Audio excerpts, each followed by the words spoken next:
আজকে বাসায় বসে আমি রেস্টুরেন্টের স্টাইলে পুরা পারফেক্টলি কিভাবে আমি পিজ্জাটা বানালাম সেটাই আজকে আপনাকে দেখাবো। আর কেউ বলতেই পারবে না যেটা আমি বাসায় বানিয়েছি। তো let's go to my kitchen. Flashback.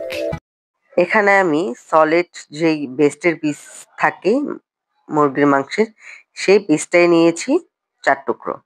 এবার ভালোভাবে ধুয়ে এটাকে আমি একটু লবণ এবং একটু আদা রসুন বাটা দিয়ে পানি দিয়ে আমি সিদ্ধ করে নেব। আমার প্রায় সময় আরকি পিজ্জা খেতে ইচ্ছে করে। তো বাসায় থাকে সবকিছু উপকরণ। তো চটজলদি আমি রেস্টুরেন্টের মতো বানিয়ে ফেলি। এখানে হচ্ছে গরম দুধ। গরম দুধের ভিতরে আমি ২ টেবিল চামচ পরিমাণে ইস্ট দিয়ে দিচ্ছি। দুধটা হচ্ছে একদম বলক দেওয়া। এখানে হচ্ছে ১ টেবিল চামচ পরিমাণে চিনি দিচ্ছি টেস্টের জন্য। সিদ্ধ হয়ে গেছে।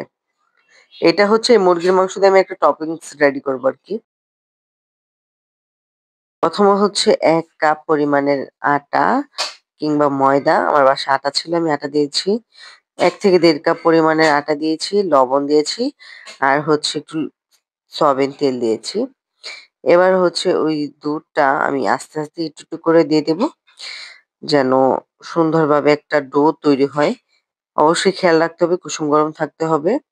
তাহলে আরকি ডোটা ভালো হবে আর স্মুথ হবে। তো একটু, একটু করে দিচ্ছিলাম আর একটা ভালো করে একটা ডো বানিয়ে নিচ্ছিলাম। আপনারা চাইলে এই ডোর ভিতরে আপনারা ডিমও এড করতে পারেন, বাট আমি দেইনি।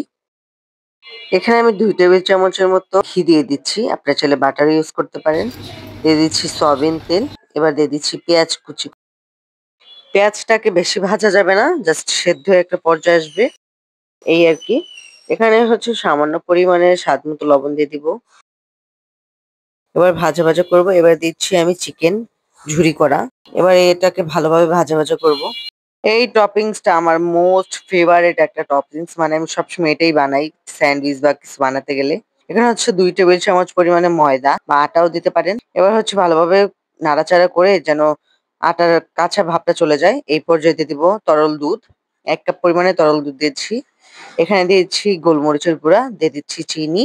হালকা, হালকা করে দিয়ে এটাকে ভালোভাবে থিকনেসটা হওয়া পর্যন্ত আমি রান্না করি। এই তো আমাদের টপিংস রেডি। এবার হচ্ছে পিজ্জার যেই ডোটা এটার উপরে একটুখানি আটা দিয়ে এবার আমি এটাকে ভালোভাবে একটু হাতের সাহায্যে আরকি মথে নিচ্ছি। বেলাবেলির ঝামেলা ছাড়াই। এবারে কাঁটা চামচ দিয়ে একটু, একটু ফুটো করে নিচ্ছি যেন সসগুলো এটার ভিতরে ঢুকে। এখানে দিয়ে দিচ্ছি পিজ্জা সস। আর এই পিজ্জাটা বানাতে গেলে আপনার পিজ্জা সসটাই লাগবে মাস্ট। না হলে আরকি আপনি রেস্টুরেন্ট স্টাইলের ফিলটা পাবেন না। এবার আমি ২ থেকে ৩ চামচ পরিমাণে বেশি পরিমাণে আরকি সসটা দিয়ে দিচ্ছিলাম। এবার হচ্ছে এখানে চিজ দিয়ে দিচ্ছি, গ্রেট করা চিজ। যত চিজ দিবেন তত বেশি মজা লাগে। এবারে দিচ্ছি এই টপিংস গুলো, চিকেনের যে টপিংস গুলো সেগুলো দিয়ে দিচ্ছি। আমি আরকি বাসায় যেহেতু বানাই, চিকেনের টপিংস গুলো একটু বেশি, বেশি করে দিয়েই বানাই যেন খেতে মজা লাগে। এবার দিচ্ছি বারবিকিউ সস, দিয়ে এটার সাথে একটু মিক্স করে নিচ্ছি চামচ দিয়ে। এবার উপরে দিয়ে দিচ্ছি মাশরুম। মাশরুমগুলো সুন্দরভাবে স্লাইস করে নিয়েছি। এখানে দিয়ে দিচ্ছি টমেটো।